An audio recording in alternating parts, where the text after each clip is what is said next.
त्रिवेणी की महत्वता क्यों कही जाती है कि पितरों के लिए त्रिवेणी के पूजन की महत्वता है? क्यों कहते हैं? क्योंकि वहां जितने पितृलोक में वृक्ष लगे हैं वो त्रिवेणी के भाव से लगे, तीन तीन के झुंड होकर वो वृक्षों का भाव बढ़ने सब जगह पर दर्शन करेंगे तो एक एक वृक्ष मिलेंगे, कहीं आंवले का मिलेगा, कहीं पीपल का मिलेगा, कहीं बड़ का मिलेगा, कहीं शमी का मिलेगा। पर पितृलोक में जितना बड़ा पितृलोक है उस पितृलोक में जितने वृक्ष मिलेंगे सारे त्रिवेणी के भाव से मिलेंगे, तीन तीन वृक्ष का एक भाव। इसलिए हमारे यहाँ त्रिवेणी की जरा महत्वता रहती है पूर्वजों के लिए, पितरों के लिए। पर शिव महापुराण की कथा कहती है त्रिवेणी का पौधा घर में नहीं लगाया जाता। कई लोग इतने चतुर होते हैं कि घर में ही त्रिवेणी लगा लेते हैं कि गमले में आंवला लगा लिया, पीपल लगा लिया, बड़ लगा लिया। तो ये त्रिवेणी का जो पौधा होता है ये बाहर होना चाहिए, घर के अंदर नहीं होना चाहिए। हाँ, आंवले का पेड़ आप अलग से लगा लो, चल जाएगा। पीपल का पौधा छोटा लगाओगे, थोड़ा समय तक, जब तक पीपल बड़ा ना हो, तुम्हारे सिर पर छाया ना ही हो, तब तक तो आप घर के अंदर लगा सकते हो। पर पीपल बड़ा हो जाए और उसकी छाया आपके सिर पर आने लगे तो उस पीपल को घर में नहीं रखना, उसको बाहर लगाना। आंवले का पौधा आपको बड़ का पौधा छोटा हो, उसकी छाया ना पड़े, तब तक आप पूजन के लिए लगा लो, मना नहीं है। पर बाद में जब छाया सिर पे आने लगे तो बड़ को भी आपको बाहर लगाना पड़ेगा। केवल आंवले का पौधा ऐसा होता है जो घर के अंदर आप लगा सकते। शमी का पौधा घर में लगा सकते, पर शमी का पौधा भी जब बड़प्पन में आ जाए, बड़ा हो जाए, तब उसको भी हटाना पड़ेगा। शंकर भगवान को जो बेलपत्र चढ़ती है, शमी पत्र चढ़ता है, उसमें बेलपत्र का जो पौधा है वो परमानेंट कितना भी बड़ा हो जाए वो सुख देगा। और शमी का पौधा भी ज्यादा बड़ा होगा तो वो आपको हटाना पड़ेगा, ले जाकर लगाना पड़ेगा। छोटा है घर चले, पर निवेदन है कि बड़, पीपल और आंवले की त्रिवेणी आप गमले के अंदर ना बनो। आप गमले के अंदर, कई माताओं की आदत थी त्रिवेणी कांग पूजने जाएंगे, त्रिवेणी पे कांति लगाने जाएंगे तो गमले में त्रिवेणी बना लो, बड़ का पौधा भी लगा लो उसी के अंदर, उसी में आंवले का, उसी में पीपल का। वो शिव महापुराण वर्णन नहीं करती। त्रिवेणी त्रिवेणी बाहर, त्रिवेणी का पौधा बाहर हो, घर के अंदर क्यों? शिव महापुराण की कथा में स्पष्ट कहा गया जहां त्रिवेणी का पौधा गमले के अंदर होता है वहां उस स्थान पर महाराज कहीं ना कहीं क्लेश का भाव होता है, उस घर में शांति नहीं होती। क्यों? तो उसका भी व्याख्यान गरुड़ पुराण में कहा गया। क्या वर्णन किया गरुड़ पुराण में? कि जब जीव आत्मा को लेकर आया जाता है, सारे सुख दुख सब भोगने के बाद में कुछ समय के लिए उसको पितृलोक में जब लाया जाता है, तब पितृलोक में आने का जो प्रवेश द्वार है, उस द्वार में जब वो जीवात्मा सारे दुख भोग कर, तकलीफ भोग कर वो जीवात्मा जब प्रवेश करती है तो उसको लगता है कि यहाँ पर फिर मुझे कहीं तकलीफ का अनुभव होगा, तो वो अंदर प्रवेश नहीं करती है। त्रिवेणी का जो पौधा होता है उसी पौधे के नीचे वो जीवात्मा कुछ देर विश्राम कर लेती है।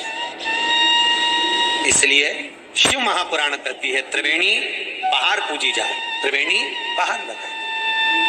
और त्रिवेणी का पौधा घर के अंदर गमले में रहेगा। जीवात्माओं को जैसे दुख का भान होता है तो विश्रांति लेते हैं, तो आहूत पितर वासुक जो प्रेत योनि में भटकने वाले भी जीव होते हैं वो त्रिवेणी के नीचे कुछ समय के लिए विश्राम देते हैं। विश्राम महाराज विश्राम। तो शिव महापुराण में और गणेश पुराण के अंदर एक बहुत सुंदर प्रसंग। गणेश पुराण में जैसे दुर्वा का प्रसंग कहा गया है, कल उस प्रसंग को थोड़ा वर्णन करेंगे गणेश पुराण के कि कौन सी दुर्वा किस चीज के लिए लाभदायक है। तो गणेश पुराण में शमी के जो पत्ते का वर्णन करा गया तो उसमें स्पष्ट कहा गणेश पुराण में कि यदि एक लोटा पानी, एक कलश जल, उसमें चंदन घोलकर, अक्षत के 5 दाने और पीपल के 2 पत्ते उसमें डालकर शमी के पेड़ के ऊपर उस जल को समर्पित कर कर आप अपनी कामना बोलकर जिस कार्य के लिए जाते हैं वो कार्य मात्र 3 दिन में सफल हो जाता है। मात्र 3 दिन लग। गणेशपुरा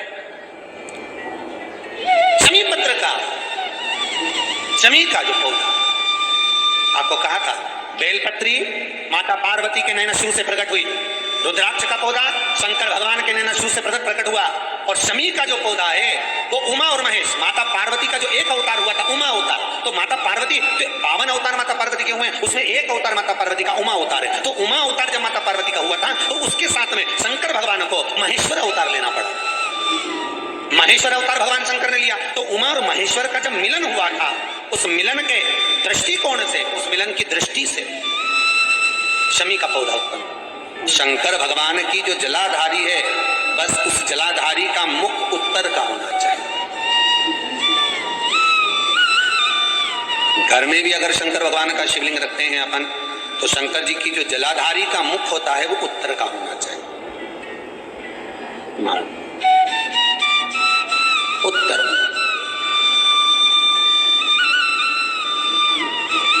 भगवान को जब भी बेलपत्र आप शिवलिंग पर समर्पित करते हैं तो ये डंडी का मुख आप जहां बैठकर कर रहे हो, आप उधर बैठे हो, इधर बैठे हो, इधर बैठे हो, जहां तुम भगवान शंकर के सामने बैठे हो, इस डंडी का मुख तुम जिस जगह पर बैठकर बेलपत्र समर्पित कर रहे हो, तुम जिस जगह बैठकर बेलपत्र चढ़ा रहे हो, तुम जिस जगह बैठकर बेलपत्र को भगवान शिव को समर्पित कर रहे हो, इस डंडी का मुख आपके ठीक विपरीतता के भाव में होना चाहिए। भगवान शंकर को जहां बैठकर चढ़ाओ, डंडी का मुख विपरीतता। महाराज, जब शमी पत्र भगवान शंकर को समर्पित करो तो शमी पत्र की डंडी का भाग आपकी ओर होना चाहिए। बेलपत्र की डंडी विपरीता भाव और शमी पत्र की डंडी का भाव, शमी पत्र की जो डंडी होती है उसका भाग अपनी ओर होना चाहिए। ये बटकेश्वर महादेव कोई साधारण नहीं है। हमारा अदालत में केस चल रहा हो, प्रशासनिक कोई परेशानी आ रही हो, कोई एग्जाम निकल नहीं रहा हो, कोई केस अदालत में चल रहा है, नहीं निपट रहा, बड़ के पेड़ के नीचे शिवलिंग का निर्माण करिए और शिवलिंग का निर्माण कर कर, पूजन कर कर, घी का घृत का दिया लगाकर दही चढ़ाइए। उस दही को वापिस हाथ से चम्मच में निकाल लीजिए।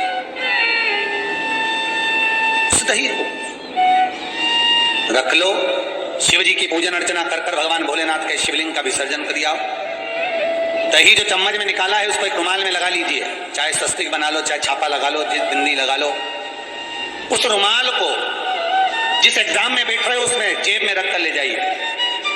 अदालत जा रहे हो तो उसको अपनी जेब में रखकर लेकर जाइए। महाराज, बटकेश्वर महादेव का पूजन, बटकेश्वर महादेव का स्मरण, बटकेश्वर महादेव की आराधना, बटकेश्वर महादेव का नाम जाप, बटकेश्वर महादेव की अर्चना फल दे। बटकेश्वर